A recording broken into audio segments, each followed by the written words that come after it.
प्रिय छात्र एवं छात्राओं, विकास एवं उसके सामाजिक परिणाम, यह जो टॉपिक है वो एक साथ 10 से 15 मिनट में होने की स्थिति में नहीं था। इसलिए हमने इस पर 2 भाग में अपनी बात रखने का हम यहाँ पर प्रयास कर रहे हैं।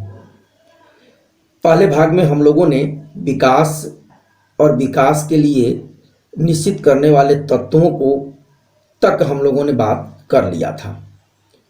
उसी में एक बिंदु को हम अंत से शुरू कर लें ताकि उस क्रम को जारी रख पाएंगे कि निर्णय लेने की प्रक्रिया में लोगों को सम्मिलित करने की भी जरूरत है और इसको ग्रास रूट तक ले जाया जाए। निश्चित रूप से बहुत अच्छी चीज हुई 1992 और 93 में पंचायती राज व्यवस्था लागू किया गया, डिसेंट्रलाइजेशन ऑफ पावर हुआ। पावर में डिसेंट्रलाइजेशन की 2 स्थितियां बदली। एक तो हुआ कि नियोजन और नियोजन को कार्यान्वित करने, इन दोनों ही चीजों को जिला स्तर और या उससे नीचे की इकाइयों तक ले जाने की बात हुई कि योजनाओं को वहीं बनाया जाए और उन योजनाओं पर वहीं पर काम किया जाए।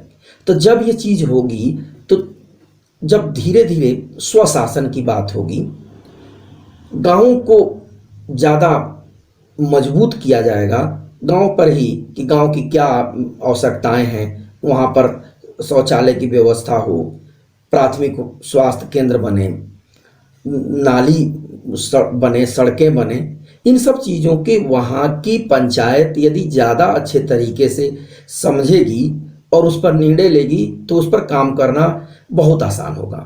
और ये हो रहा है। 4 या 3 से 4 बार चुनाव हो चुके और बहुत ही ज़्यादा इसके अंदर बदलाव देखने को मिला। राजनीतिक प्रक्रिया बहुत सुदृढ़ हुई है, लोगों का पार्टिसिपेशन इसमें बढ़ा है। और जब भी लोकतंत्र में लोगों की सहभागिता बढ़ेगी तो जो योजनाएं हैं और उन योजनाओं का फल मिलना अधिक सार्थक होगा। अब इसी में अगली जो कड़ी है कि सामाजिक विकास के लिए अभिकल डिजाइन क्या हो। तो भारतवर्ष में सबसे पहले स्तर पर जो बात हुई कि नीति नियोजन किया गया, उसके नीतियों का निर्माण हुआ। वो केंद्रीय स्तर पर भी हुआ, राज्य स्तर पर भी हुआ, जिला स्तर पर भी हुआ, ब्लॉक स्तर पर भी हुआ, न्याय पंचायत स्तर पर भी हुआ और गांव जो लोकतंत्र की छोटी इकाई है ग्राम सभा, उसके लेवल पर भी हुआ। और वहां पर वरीयताएं और रणनीतियां तय की गई। ये तो पहला स्टेप ये हुआ कि विकास को इस लेवल पर ले जाने की जरूरत होगी। फिर कार्यक्रम की रूपरचना बनाना, प्रोग्रामिंग करना कि इस वर्ष में हमको इस चीज पर जोर देना है, इस वर्ष पर इस पर जोर देना है। तो इस तरह के खंड वाइज उसके बाद क्रियान्वयन के चरण को हम लोग समझेंगे। तो पहला हो गया कि नीति का नियोजन होना, दूसरे स्थिति पर हो गया कि कार्यक्रम को बनाना और तीसरा हो गया क्रियान्वयन के स्तर पर। तो जो निर्णय लिए गए हैं वो निर्णय किस रूप से और कैसे कार्यान्वित किए जाए, इसके लिए जब ज़्यादा से ज़्यादा लोगों की सहभागिता होगी तो उसमें सफलता मिलने की संभावना निश्चित रूप से बढ़ती है। बहुत सारे गांव तमाम जो सामाजिक कल्याण के जो कार्यक्रम हैं उन कार्यक्रमों को बहुत व्यवस्थित ढंग से चला रहे हैं। आज गांवों में डिजिटल इंडिया की बात होने लगी है।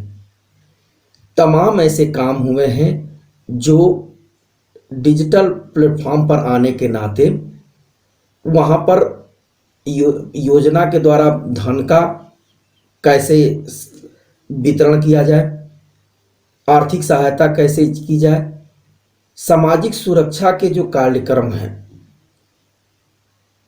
पेंशन, विधवा पेंशन, विकलांग पेंशन, अब उन लोगों को या मनरेगा में जो काम करने वाले जो लोग हैं उन मजदूरों को उनकी मजदूरी अब बैंक के माध्यम से उनके सीधे उनके खाते में पहुंच रही है।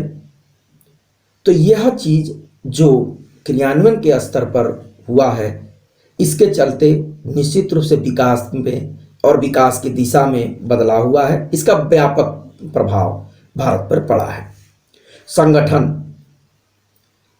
तो अब इसके चलते जिला नियोजन पर स्तर पर जो नियोजन बन हो रहा है, वहाँ पर एक सिस्टम बना दिया गया है। जिला पंचायत अधिकारी होते हैं और जिला पंचायत अध्यक्ष, इनकी अध्यक्षता में पूरी जिला की जो नियोजन की जो प्रक्रिया होती है, वो ग्राम सभा से लेके ब्लॉक स्तर से लेके, और यहाँ पर अब विकास को इस फ्रेम में रख करके संगठन का काम, तो हर जगहों पर संगठन का बड़ा रोल है। और संगठन में यदि नेतृत्व और नेतृत्व करने वाले जो लोग हैं उनमें ईमानदारी हो तो कार्य क्षमता भी बढ़ती है और कार्य को सही जगह तक ले जाने की भी स्थिति होती है।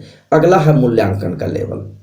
तो हर बार 5 वर्षों के बाद अब उन योजनाओं का स्थलीय निरीक्षण करके मूल्यांकन हो रहा है कि उनका कितना प्रभाव पड़ा और कितनी उसमें आगे ज़रूरत है।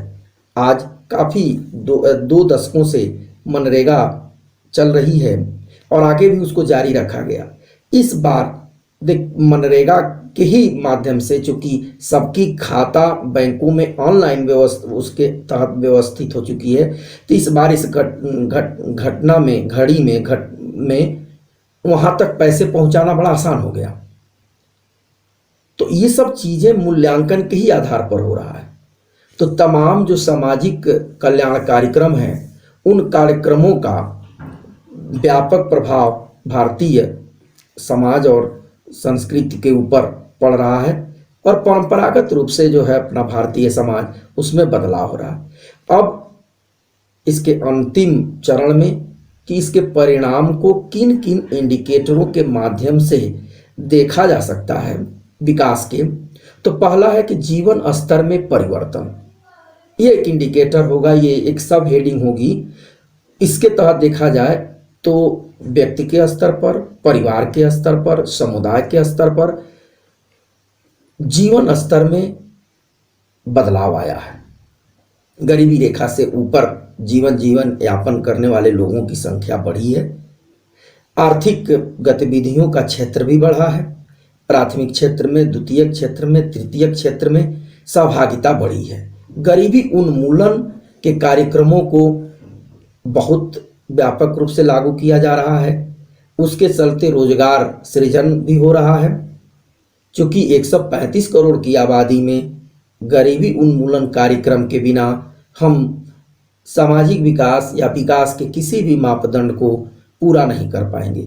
अब इस दिशा में शिक्षा का प्रसार एक बहुत बड़ा इंडिकेटर है। इसके माध्यम से भी हम सामाजिक विकास के परिणामों को देख सकते हैं। रोजगार के स्तर में वृद्धि, इस समय निश्चित रूप से बेरोजगारी का स्तर भी बढ़ता चला जा रहा है, लेकिन रोजगार का सृजन भी हुआ है। ऑर्गेनाइज सेक्टर में भी, अनऑर्गेनाइज सेक्टर में भी रोजगार के अवसर उपलब्ध हो रहे हैं। रोजगार के नए नए तरीके बदल रहे हैं, रोजगार के नए नए अवसर भी उपलब्ध हो रहे हैं।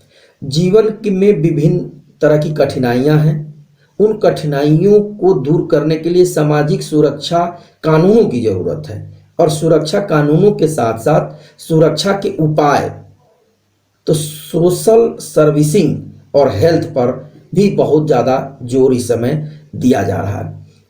असमानताओं के उन्मूलन के लिए पहले भी हम लोगों ने चर्चा की कि तमाम तरह के गरीबी उन्मूलन कार्यक्रम यहाँ पर शुरू किया गया है। आवास की ज़रूरत है, तो प्रधानमंत्री आवास योजना इस समय बहुत ही सुचारू रूप से भारतवर्ष में लोगों को, गरीबों तक इसको पहुंचाया जा रहा है। उज्ज्वला योजना के माध्यम से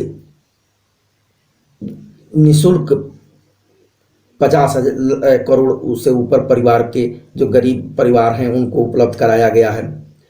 पर्यावरण संरक्षण की दिशा में भी एक इंडिकेटर है, इस पर जोर देने की जरूरत है।